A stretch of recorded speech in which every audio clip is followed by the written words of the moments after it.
सरयू नदी है। सरयू नदी सबसे शुद्ध जल वाली नदी है। ये नेपाल से निकल के आती है।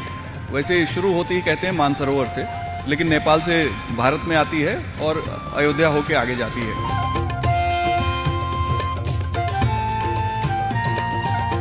आप नागेश्वर नाथ टेम्पल जरूर जाइए, और जब आप नागेश्वर नाथ जाएंगे सरयू से होकर, तो बीच में राम की पैड़ी पड़ेगी। दीपोत्सव में आप जिस खूबसूरत जगह को देखते हैं वो जगह राम की पैड़ी है। ये हर की पैड़ी जैसे बना है हरिद्वार में, वैसे ही ये राम की पैड़ी है।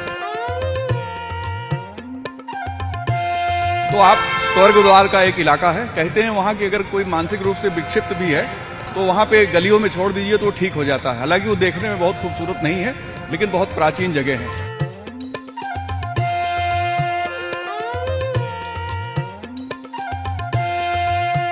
नया घाट और अयोध्या के बीच में एक चौपड़ है, चौराहा जिसे कहते हैं। इसको डेवलप करके, चूंकि लता जी के भजन जो है बहुत ही ज़्यादा लोकप्रिय हैं और भगवान राम के लिए उन्होंने बहुत से भजन गाए हैं, तो उनकी वीणा जो माँ सरस्वती का प्रतीक है और गायन वीणा के बगैर होता नहीं है, तो वीणा चौक है वो, जिसका नाम लता मंगेशकर चौक है। बहुत खूबसूरत वीणा वहाँ रखी गई है।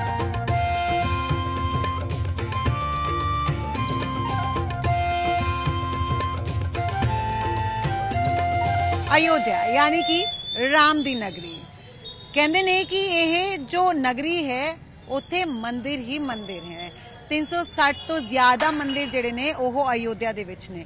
पर जे तुसी अयोध्या आओ तो तुसी की कुछ देखना है, की कुछ देखना ना भुलो। तुहानू दसदे साडे नाल वरिष्ठ पत्रकार ने विजय उपाध्याय जी। बहुत सारे लोग अब यहाँ पर आएंगे, राम मंदिर में माथा टेकेंगे और शायद वापस चले जाएंगे, लेकिन ऐसा नहीं है। यहाँ पे हम देख रहे हैं कि हर एक मील के बाद एक मंदिर जो है वो जरूर है, और हर मंदिर में हम देख रहे हैं कि श्रद्धालुओं का तांता लगा हुआ है। यहाँ पे कौन कौन सी ऐसी जगहें हैं जब लोग आए यहाँ पर तो मिस ना करें? देखिए, अयोध्या में सबसे भव्य राम मंदिर बन गया है।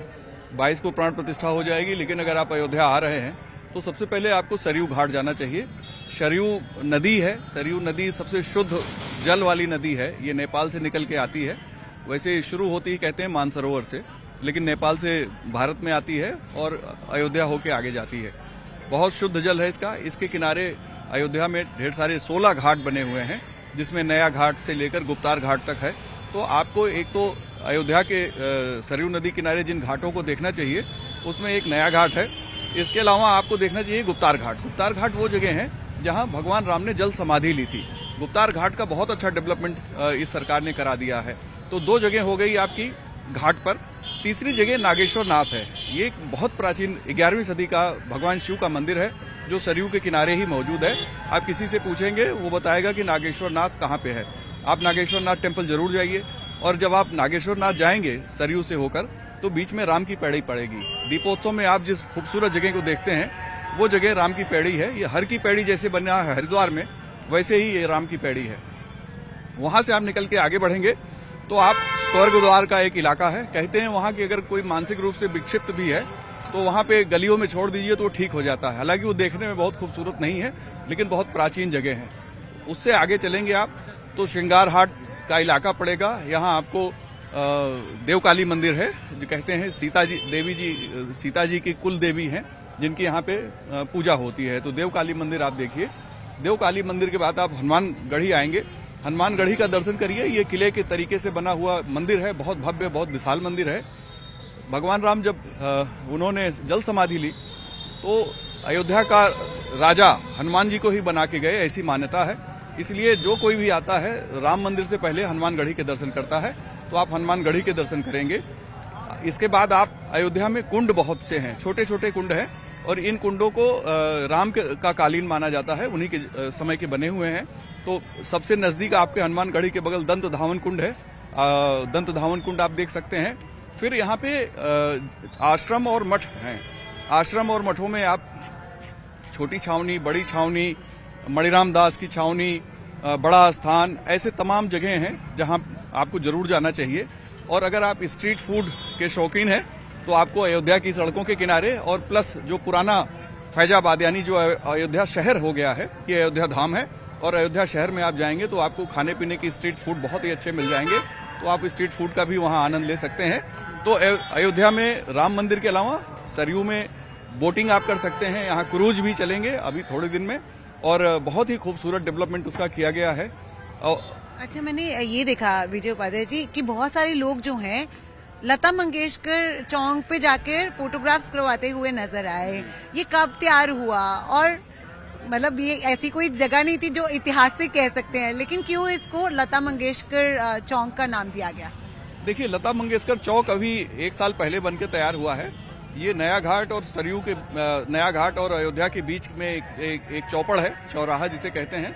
इसको डेवलप करके, चूंकि लता जी के भजन जो है बहुत ही ज्यादा लोकप्रिय हैं और भगवान राम के लिए उन्होंने बहुत से भजन गाए हैं, तो उनकी वीणा जो माँ सरस्वती का प्रतीक है और गायन वीणा के बगैर होता नहीं है, तो वीणा चौक है वो, जिसका नाम लता मंगेशकर चौक है। बहुत खूबसूरत वीणा वहां रखी गई है। वहां पे अभी प्रधानमंत्री आए थे तो वो भी वहां उन्होंने सेल्फी ली थी, तो वो सेल्फी पॉइंट के तौर पे डेवलप हो गया है। हालांकि अयोध्या में सेल्फी पॉइंट बहुत सी जगहों पे हैं, तो लता मंगेशकर चौक जैसा आपने कहा वो बहुत खूबसूरत जगह है।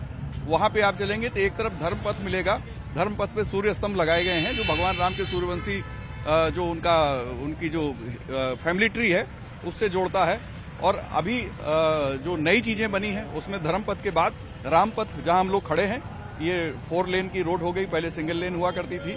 और भक्ति पथ जो भगवान राम के मंदिर को जोड़ता है वो बहुत खूबसूरत है, वो भी सेल्फी पॉइंट है। और एक जन्मभूमि पथ भी बनाया गया है, वो भी बहुत खूबसूरत है, बहुत ऑर्नामेंटल वर्क उस पर हुआ है। तो आप वहां भी जाएंगे तो निश्चित तौर पे आपको बहुत अच्छा लगेगा। ये पूरा स्ट्रीट, चाहे रामपथ हो, धर्मपथ हो, भक्ति पथ हो या राम जन्मभूमि पथ हो, बहुत ही खूबसूरत है। तो जब आप यहाँ जाएंगे तो आपको निश्चित आनंद आएगा। उपाध्याय जी, बहुत सारे लोग मुझे ये पूछ रहे थे कि आप हर की पौड़ी जा रहे हैं, तो यहाँ पर भी कोई हर की पौड़ी है? मैंने आपको बताया हर की पौड़ी नहीं है, यहाँ राम की पौड़ी है। और राम की पौड़ी ये काफी पुरानी बनी हुई है, करीब 30-40 साल पहले बनाया गया था। चूंकि सरयू नदी एक ऐसी नदी है जो अपने किनारों को छोड़ देती है, बहुत बड़ी नदी है। बारिश के समय में इसका एक किनारे से आप दूसरा किनारा नहीं देख सकते, इतनी लंबाई चौड़ाई इसकी हो जाती है। तो ये जो राम की पौड़ी है, यहाँ से सरयू का जल वाटर फ्लो जाता है और यहाँ पे दीपोत्सव भी यही होता है, दीपावली के ठीक एक दिन पहले। ये बहुत ही खूबसूरत जगह है। ये मैंने आपको शुरू में जो 10 जगह बताई थी उसमें मैंने इसका जिक्र किया था। इसके साथ ही बताया जाता है कि एक यहाँ पे रामलीला है जो पता नहीं बरसों से चली आ रही है। हाँ, यहाँ पे एक रामलीला ऐसी है जो अनवरत रामलीला उसको कहा जाता है। अनवरत कंटिन्यूअस चलती रहती है। यहाँ रामकथा पार्क है और पहले ये संग्रहालय में चला करता था, संग्रहालय इस समय निर्माणाधीन है। तो रामकथा पार्क ऐसे ही एक जगह ऐसी है जो दशरथ जी की समाधि स्थल है, वो जगह भी आप जा सकते हैं, बहुत अच्छी जगह है। दशरथ समाधि स्थल जो है वहां पे अखंड रामायण का पाठ होता है, मतलब रामचरितमानस का अखंड पाठ होता चला रहा है, अनवरत, कभी बंद नहीं होता है। एक बार खत्म हुआ फिर दोबारा शुरू हुआ, जैसे गुरु ग्रंथ साहब का पाठ होता है, ये कंटिन्यूअस ये चलता रहता है। यानी कि एक दिन बहुत कट होएगा जी, कोई अयोध्या आ रहा है तो ज्यादा दिन लेके आने पाएंगे। हाँ, निश्चित तौर पे अयोध्या आइए। अभी तो कोशिश करिए मार्च के बाद आइए, क्योंकि अभी भीड़ बहुत है, होटल फुल हैं और अभी बहुत से लोग आने वाले हैं। ऐसा लगता है कि करीब 6 करोड़ लोग मार्च तक यहाँ अयोध्या आएंगे। तो बेहतर है कि आप मार्च के बाद प्रोग्राम बनाएं। तो मुझे लगता है कि बहुत आसानी से आपकी फैमिली ट्रिप बहुत शानदार होगी और आराम से आप अयोध्या घूम सकते हैं और दर्शन कर सकते हैं। ये आध्यात्मिक शहर है, यहाँ आने पे आपको मन की शांति मिलेगी जो पैसे से काउंट नहीं की जा सकती। आप जितने दिन यहाँ रहेंगे, भगवान राम का, हनुमान जी का ध्यान करेंगे तो मन बहुत शांत होगा, हैप्पीनेस इंडेक्स आपका बढ़ जाएगा। और जो ये हैप्पीनेस है ये पैसे से नहीं लिया जा सकता। बहुत शुक्रिया, थैंक यू।